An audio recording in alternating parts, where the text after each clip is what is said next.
The ICEVI, the Nippon Foundation Mathematics Package for Teachers video series, Abacus as a Mathematical Tool. Title of the video: Dealing with the Addition of Parts of Decimal Numbers.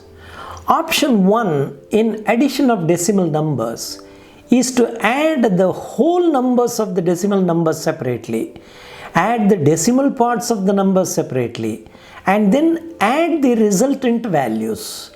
Though technically there are 3 stages of addition process, the third addition is a simple one compared to the first 2 additions, and let us elaborate this with an example. Let us deal with the concept of a decimal first. It is a value less than 1. Assume that we are adding 2 decimals. Each one of the decimal part is less than 1, and therefore adding the decimal parts will not exceed 1.99999, implying that the whole number of the added value is only 1, which can be simply added to the value that we get by adding the whole numbers of the decimal numbers. Let us demonstrate this with an example: 6.7 and 2.5. We have taken these easy numbers to understand the concept first and later demonstrate with the complicated numbers. As suggested, we can consider the addition in 3 parts. The first one is adding the whole numbers of the decimal numbers. The second one is adding the decimal parts of the decimal numbers and then adding them together. Let us add 6 and 2, which is 8. Now add 7 and 5, which are the decimal parts, and we get 12. As there is one decimal point, we have to put that between 1 and 2.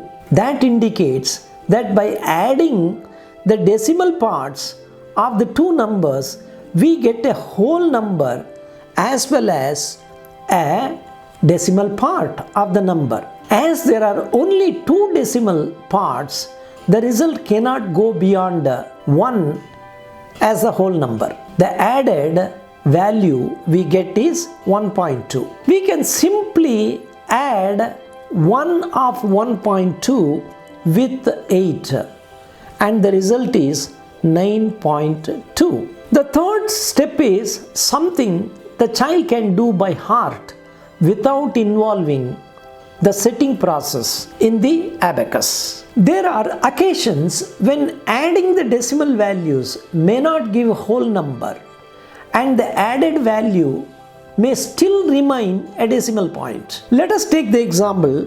6.4 and 2.5. By adding 6 and 2, we get 8. By adding the decimal parts of the numbers 4 and 5, we get 9, which is nothing but 0.9, which is less than 1.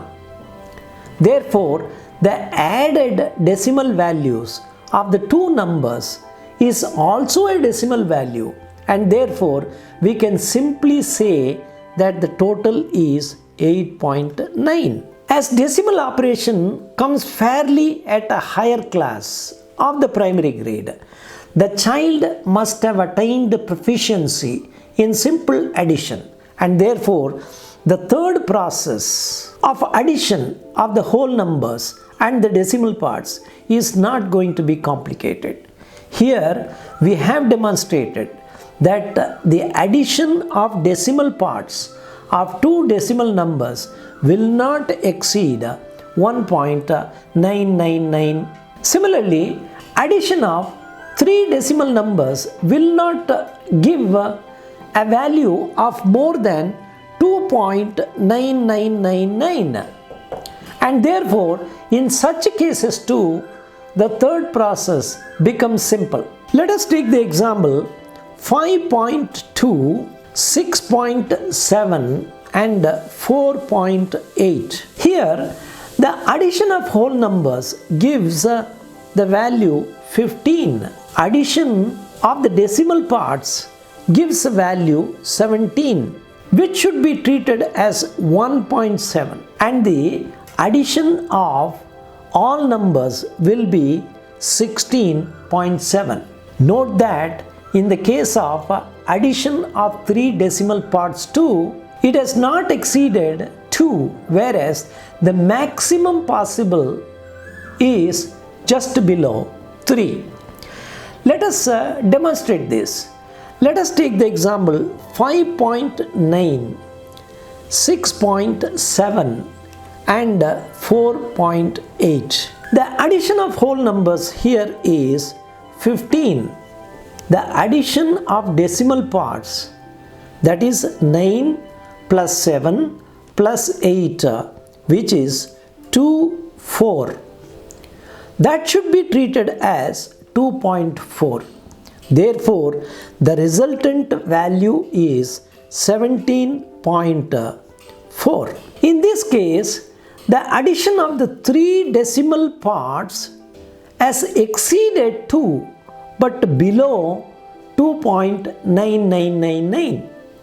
This logic applies to all decimal parts of the numbers, and therefore the decimal additions literally involve 2 stages, and the third one is a simple operation that should be demonstrated to the child.